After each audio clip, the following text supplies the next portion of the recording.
Myelinated நியூரான்ஸுக்கும் நான் myelinated நியூரான்ஸுக்குமான difference என்ன அப்படின்னு இந்த வீடியோவில் பார்ப்போம். இது ரெண்டுல எது நர்வ் இம்பல்ஸ் குயிக்காக கண்டக்ட் பண்ணுது அப்படின்றதையும் பார்ப்போம். அதுக்கான காரணம் என்ன அப்படின்றதையும் பார்ப்போம். ஸோ ஏன் மைலினேட்டட் நியூரான்ஸ் தான் நர்வ் இம்பல்ஸ் ஃபாஸ்டராக கண்டக்ட் பண்ணுது கம்பேர்ட் டு நான் மைலினேட்டட் நியூரான்ஸ் அப்படின்னு பார்த்தோம்னா, இங்கே நான் மைலினேட்டட் நியூரான் இருக்கு. ஸோ இதில் கண்டக்ஷன் பார்த்தீங்கன்னா ஸ்லோவாக இருக்கு. அதே இங்கே மைலினேட்டட் நியூரான்ஸில் பார்த்தீங்கன்னா கண்டக்ஷன் ஃபாஸ்ட்டாக இருக்கு. இந்த டிஃப்ரென்ஸுக்கான ரீசன் என்ன அப்படின்றத இந்த வீடியோவில் பார்ப்போம். ஓகே, இங்கே ஆக்சோனல் பாடி இருக்கு. ஸோ இதுக்குள்ளே இருக்கக்கூடியது நியூக்ளியஸ், சைட்டோபிளாசம், வெளியில் டென்ட்ரிட்டிக் செல்ஸ் இருக்கு. ஸோ இந்த ஆக்சோனில் எண்டா இருக்கக்கூடியது ஆக்சான் டெர்மினல். ஓகே, இந்த டெர்மினலுக்கு நடுவில் இருக்க இந்த ஆக்சான்ல தான் நம்மளுக்கு மைலின் ஷீட் இருக்குன்னு பார்த்தோம். ஸோ இந்த மைலின் ஷீட் எதால ஆகப்பட்டது அப்படின்னா ஸ்வான் ஷெல்ஸ்னால ஆகப்பட்டது. இந்த மைலின் அப்படின்றது என்ன அப்படின்னு பார்த்தோம்னா, இது ஒரு ஃபேட்டி இன்சுலேட்டிங் லேயரா இருக்கு. ஸோ இதுவும் வந்து செல்ஸால ஆகப்பட்டது, ஸ்வான் ஷெல்ஸால ஆகப்பட்டது அப்படின்றதுனால இதுலயும் நியூக்ளியஸ் நம்மளால பார்க்க முடியும். ஸோ இதுல என்னென்ன இருக்குன்னா லிபிட், புரோட்டீன், கேலக்டோ செரிப்ரோசைட்ஸ், சல்ஃபாடிடைட், அதுக்கப்புறம் ஸ்பிங்கோமைலின், மைலின் பேசிக் புரோட்டீன், இதெல்லாம் சேர்ந்து தான் இந்த ஸ்வான் ஷெல்ஸை வந்து ஃபார்ம் பண்ணியிருக்கோம். இது ஒரு கோட்டிங் மாதிரி இன்டரப்டட் கனெக்டடாக வந்து இந்த ஆக்சானில் அடங்கியிருக்கு. இந்த மைலினேட்டட் நர்வ் ஃபைபர் எங்கே பார்க்க முடியும் அப்படின்னு பார்த்தோம்னா, இந்த பிரெயின்லேருந்து வரக்கூடிய ஸ்பைனல் நர்வ்ஸ்லையும் கிரேனியல் நர்வ்ஸ்லையும் பார்க்கக்கூடிய. இப்போ நான் மைலினேட்டட் நர்வ் ஃபைபர் பார்த்தோம்னா இதே போல ஆக்சானல் இந்த பாடி இருக்கும். ஸோ அதில் சைடில் டென்ட்ரிட்டிக் செல்லோட இருக்கக்கூடிய ஆக்சான் இருக்கும். பட் இங்கே மைலின் ஷீட்ஸ் வந்து ப்ரெசென்ட்டாக இருக்காது.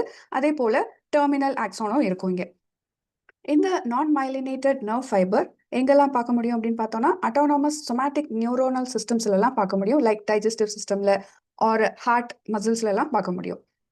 ஓகே, இப்போ இந்த நர்வ் இம்பல்ஸ் ஜென்ரேட் ஆகிறத என்னன்னு சொல்றோம் அப்படின்னா சால்டேட்ரி கண்டக்ஷன் அப்படின்னு சொல்றோம். இது ஒன் வேவா தான் இருக்க முடியும். அதாவது direction of action potential propagation ஒரு வழியாக தான் இருக்க முடியும். பேக் அண்ட் ஃபோர்த் அப்படி போக முடியாது. இப்போ நம்ம நார்மலா நியூரான் வந்து எந்த ஸ்டிமுலேஷன் இல்லாதப்போ ரெஸ்டிங் பொட்டன்ஷியல்ல இருக்கும். அதாவது வெளியில எக்ஸ்ட்ரா செல்லுலார் பாடியில வந்து சோடியம் அயான்ஸ் இருக்கும், அதோடைய பாசிட்டிவ் சார்ஜும் இருக்கும். பட் அதே intra cellular fluid or axonal fluid அப்படின்னு சொல்லலாம். ஸோ அங்கே என்ன இருக்கும் அப்படின்னா பொட்டாசியம் அயான் ப்ரெசென்ட்டாக இருக்கும். அது நெகட்டிவ் சார்ஜாகவும் இருக்கும். ஸோ இந்த நெகட்டிவ் சார்ஜ் பொட்டாசியம் அயனால மட்டும் இல்லை, உள்ளே இருக்கக்கூடிய சில நெகட்டிவ் சார்ஜ் பாடிஸ்னாலையும் இருக்கும். ஸோ இந்த சார்ஜ் மெயின்டைன் ஆகும்போது இங்கே ஒரு ரெஸ்டிங் பொட்டென்ஷியல் இருக்குது.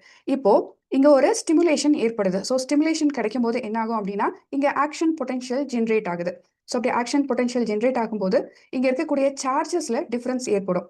அப்போது டிஃப்ரென்ஸ் ஏற்படும் போது இந்த சேனல் ஓப்பன் ஆகும். ஸோ இந்த சேனல் என்ன அப்படின்னா sodium potassium channel or pump அப்படின்னு சொல்லலாம்.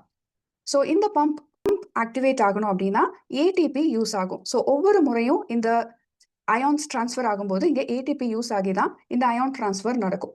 ஓகே, இப்போ ஜென்ரேஷன் ஆயிடுச்சு இம்பல்ஸ் அப்படின்னும் போது நம்மளுக்கு இங்கே என்ன ஆகுது, இங்கே பொட்டாசியம் சோடியம் சேனல் ஓப்பன் ஆயிடுது.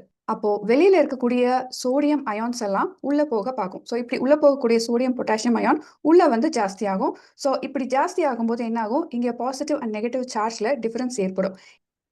இங்கே -70 வோல்ட் இருக்கும். ஸோ இதை என்ன சொல்றோம் அப்படின்னா போலரைஸ்ட் ஸ்டேட் அப்படின்னு சொல்றோம். ஸ்டிமுலேஷன் ஜென்ரேட் ஆனதுக்கு அப்புறமா இந்த சோடியம் அயான் உள்ள போகுது because of opening of sodium ion channel. So இங்கே சோடியம் மட்டும்தான் உள்ள போகுது. அப்போ என்ன ஆகும் அப்படின்னா இங்கே இந்த சார்ஜ் டிஃபரன்ஸ் இருக்கும். ஸோ அது எந்த மாதிரி இருக்கும் அப்படின்னா -55 மில்லி வோல்ட்டா இருக்கும். ஸோ அப்போ இந்த ஸ்டேட்டை என்ன சொல்றோம் அப்படின்னா இங்கே அயான்ஸ் உள்ள போகுது. ஸோ இங்கே வந்து இந்த பாசிட்டிவ் சார்ஜ் வந்து மாறுது. இதை என்ன சொல்றோம் அப்படின்னா டீபோலரைஸ்ட் ஸ்டேட் அப்படின்னு சொல்றோம். ஸோ இப்போ இருக்கக்கூடிய இந்த மில்லிவோல்ட் சார்ஜ்னால இங்கே என்ன ஆகுது, இங்கே ஒரு பொட்டாசியம் அயான் வந்து வெளியில் வர பார்க்கும். ஸோ பொட்டாசியம் அயானும் வெளியில் ரிலீஸ் ஆகுது. ஸோ இப்படி ரிலீஸ் ஆகிற ஸ்டேட் என்ன ஆகும் அப்படின்னா ரீபோலரைசேஷன் கண்டிஷனுக்கு வரும். ஸோ அப்போ சேஞ்ச் ஆகக்கூடிய வோல்ட் எது அப்படின்னா 45 to 50 மில்லி வோல்ட்டாக மாறும். ஓகே, இங்கே நடுவில் மைலின் ஷீத் இருக்கு. ஸோ இங்கே ஜென்ரேட் ஆகிற இந்த ஸ்டிமுலேஷன்னால டிரான்ஸ்ஃபர் ஆகிற இம்பல்ஸ் ஸோ இந்த நோடு கிட்ட என்ன ஆகுது அப்படின்னா இந்த நோட்ல இருந்து அடுத்த நோடுக்கு ஜம்ப் ஆகுது because of myelin sheath. So அதனால தான் இந்த மைலினேட்டட் ஃபைபர்ல நர்வ் இம்பல்ஸ் குயிக்காக இருக்கிறத பார்க்க முடியுது. இப்படி தான் நர்வ் இம்பல்ஸ் ரெஸ்டிங் ஸ்டேஜ்ல இருந்து இந்த கண்டக்ஷன் அப்போ மூவ் ஆகுது. ஸோ இப்படி மூவ் ஆகிட்டு இருக்கும்போது நம்மளுக்கு ஒன்ஸ் இந்த கண்டக்ஷன் நடந்தது அப்படின்னா அதுக்கப்புறம் என்ன ஆகணும், திரும்ப ரெஸ்டிங் ஸ்டேஜ் போகணும்.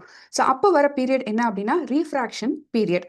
ஸோ இந்த ரீஃப்ராக்ஷன் பீரியட்ல திரும்பவும் -70 மில்லி வோல்ட் வரணும். ஸோ அதுக்கு என்ன ஆகும், உள்ள போன சோடியம் அயான்ஸ் அப்புறம் உள்ளிருந்து வெளியே வந்த பொட்டாசியம் அயான்ஸ் இதெல்லாம் திரும்பவும் சோடியம் பொட்டாசியம் பம்ப் மூலயமா திரும்ப ரிவர்ஸ் வெளியும் டிரான்ஸ்ஃபர் ஆகணும். ஸோ அப்போ திரும்பவும் இங்க என்ன நடக்கும் அப்படின்னா இங்க திரும்பவும் ஒரு வோல்டேஜ் சேஞ்ச் வந்து தான் இந்த -70 மில்லி வோல்ட் வந்து சேஞ்ச் ஆகும்.